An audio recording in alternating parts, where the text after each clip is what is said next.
Salut à tous les web addicts, donc aujourd'hui on se retrouve pour la revue de la box GX 350 de chez Smoketek.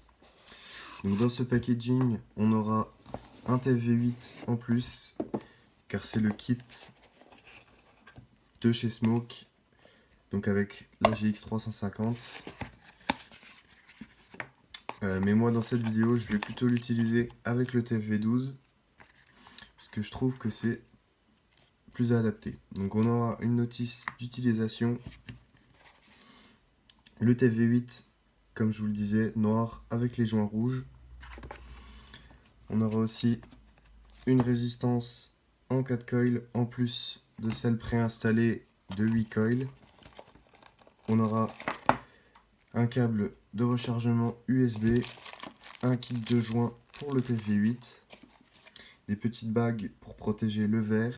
Donc voilà, cette box sera de couleur rouge et noire. Donc les accus se mettront par le bas, on verra ça tout à l'heure.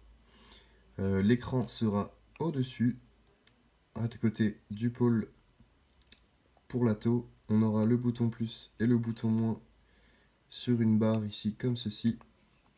On aura des petits autocollants effet carbone. On aura la gâchette bien sûr, comme on a sur toutes les box de chez Smoke. Donc celle-ci est plutôt bien finie.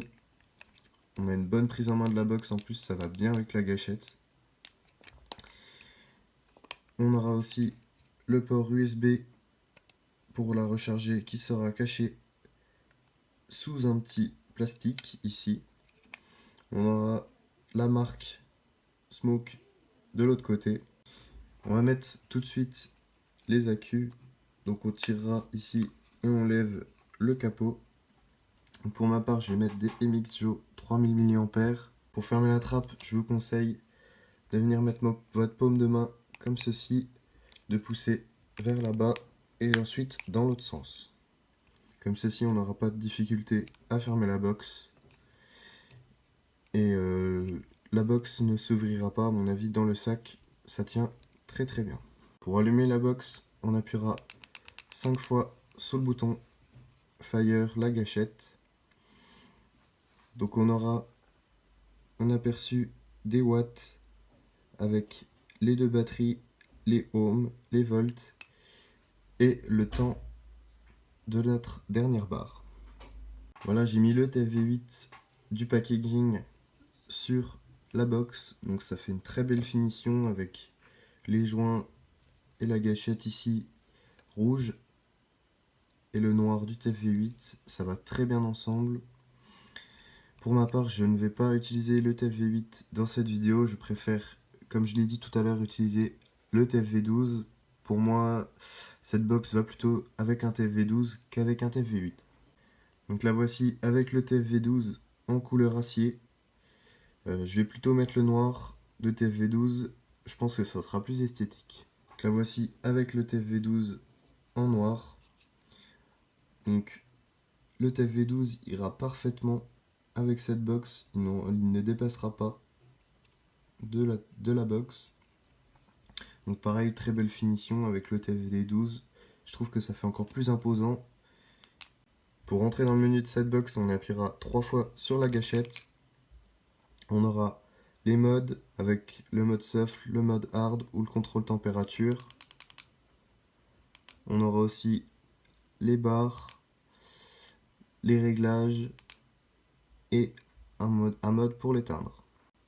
Si vous voulez plus de précision sur le menu de cette box, j'ai sorti la vidéo de l'Alien où je détaille le menu. Donc voilà, je teste la GX 350 de chez Smoke avec le TFV12 donc, qui convient parfaitement avec la GX.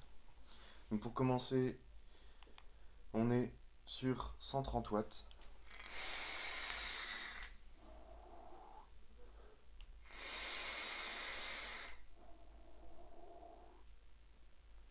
Donc avec le TFV12, ça fait énormément de vapeur puisque les 4 accus ramènent de la puissance. Voilà, si vous voulez voir des gros nuages, Sur la vidéo du TFV12 que j'ai sorti sur ma chaîne, je teste jusqu'à 300 watts. Le TFV12, je teste aussi les 3 résistances. Donc voilà, on va un petit peu augmenter les watts. Donc je suis maintenant à 160 watts.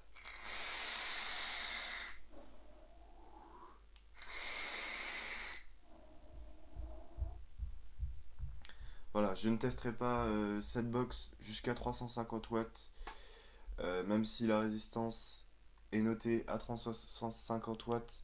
J'ai pas envie de cramer ma résistance. Voilà, qu'est-ce qu'on peut dire sur la GX 350? Donc c'est une box qui est très bien finie, qui est très belle. En tout cas pour ma part, je la trouve très bien, surtout avec le TFV12. Donc c'est une box que je conseille avec le TFV12. Ça donne une très belle finition. Il y a plusieurs coloris, violet, or, acier et rouge et noir.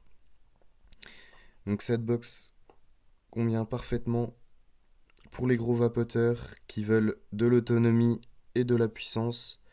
Elle sera parfaite.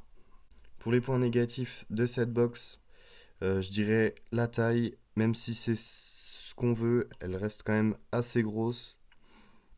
Mais bon, c'est pour du 4AQ, c'est la taille minimum. Donc voilà, il n'y a pas grand chose de négatif sur cette box. Elle est vraiment bien finie comparée à la Maxo 4AQ. Moi, je préfère celle-ci. Comparée à la RX 300, je préfère celle-ci aussi. La RX 300 en main, elle est un peu plus grosse. Notamment, vu qu'elle est carrée, on n'a pas la même prise en main. Donc voilà, c'en est tout pour cette box. N'hésitez pas à vous abonner, à lâcher un like si vous avez aimé cette vidéo, à nous demander dans les commentaires des tests de box ou d'atto. On le fera avec grand plaisir. C'était Vapadict. Allez, salut!